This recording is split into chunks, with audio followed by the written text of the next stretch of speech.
এটা খেতে দারুণ স্বাদের হয়। তো আপনারা দেখবেন কিভাবে রান্না করি। ভিডিওটি যদি ভালো লেগে থাকে তবে অবশ্যই আমার পাশে থাকবেন।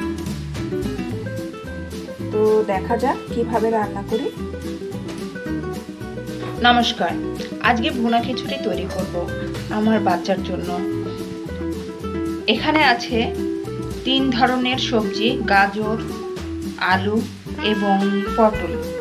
এখানে আছে মরিচ, এটা হচ্ছে বাদাম, আদা কুচি, কাজু বাদাম, মরিচ এবং তেজপাতা, দারচিনি, এলাচ। রান্না করব মাত্র 2 কাপ ডাল এবং চাল দিয়ে। প্রথমে আমি এই চাল ডাল ধুয়ে নেব। ডালটা আমি ভেজে তারপর ধুয়ে নেব এবং চালটা ধুয়ে তারপর ভাজবো। তবে সেটা দেখা যাক কিভাবে কি করি, পাশে থাকবেন আমার। প্রথমে চুলায় আমি প্যান বসিয়ে নিয়েছি। চুলাটা অন করে নিলাম। কড়াইটা হয়ে গেলে আমি ডাল দেব। কড়াইটা হয়ে গেছে, এখন আমি 1 কাপ ডাল দিয়ে দেব। এটাকে আমি হালকা ব্রাউন করে ভেজে নেব।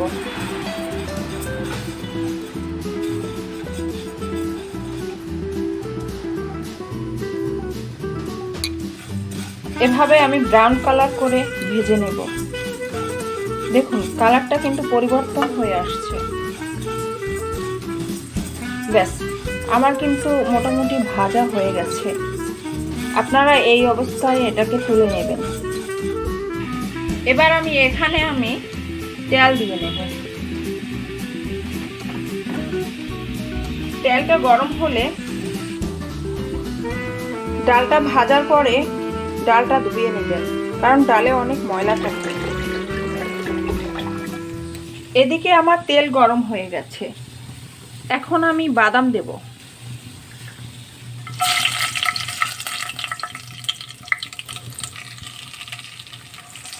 বাদামগুলো সুন্দরভাবে ভেজে নেব।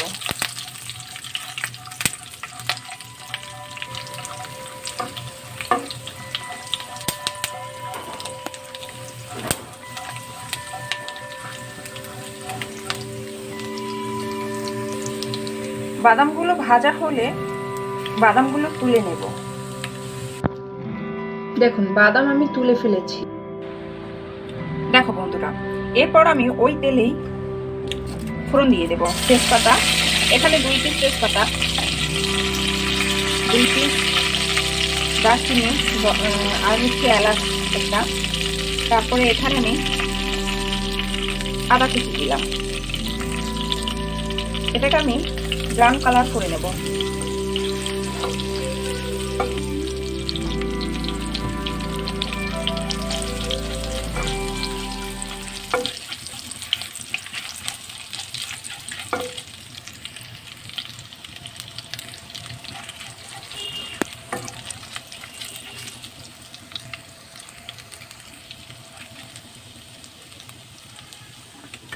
ব্রাউন কালার হলে এখানে আমি সবজিগুলো দিয়ে দেব।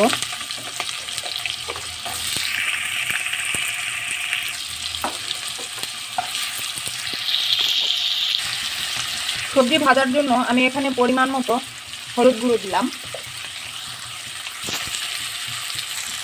লবণ দিলাম,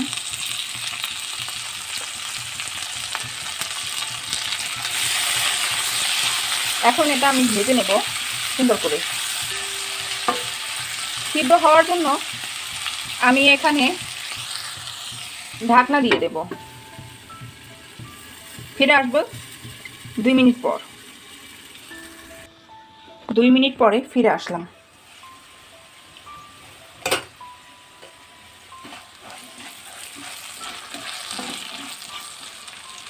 মোটামুটি ভাবে সবজিটা সিদ্ধ হয়ে এসেছে।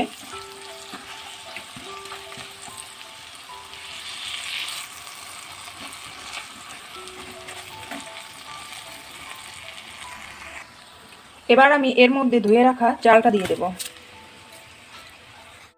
ভাজার এই পর্যায়ে আমি বাদামগুলি দিয়ে নেব।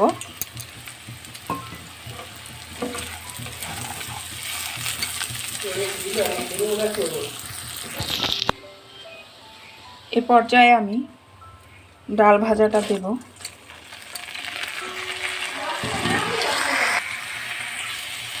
ডালটা মিশিয়ে নেব এবং এর সাথে ভেজে নেব একটু। এখানে পরিমাণ মতো লবণ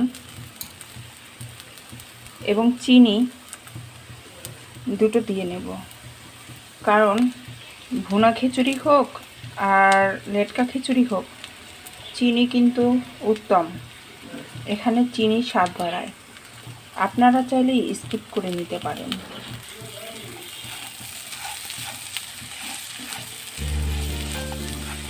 আমার খিচুড়িটা মোটামুটিভাবে ভাজা হয়ে গেছে। এখন এখানে আমি 4 কাপ পরিমাণ জল গরম করে রেখেছিলাম।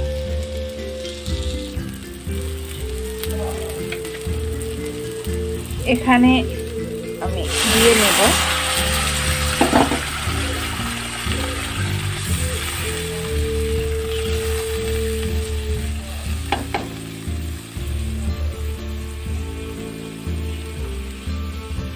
ব্যাস, আমার হয়ে গেল। এখন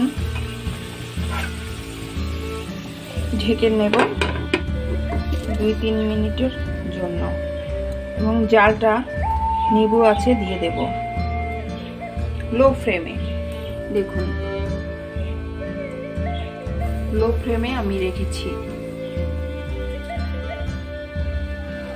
ব্যাস, এখন আমি অপেক্ষা করব সিদ্ধ হওয়ার জন্য।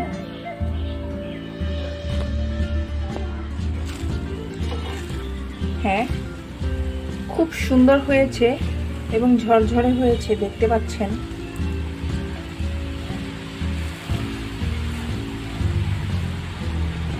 ব্যাস, এবার আমি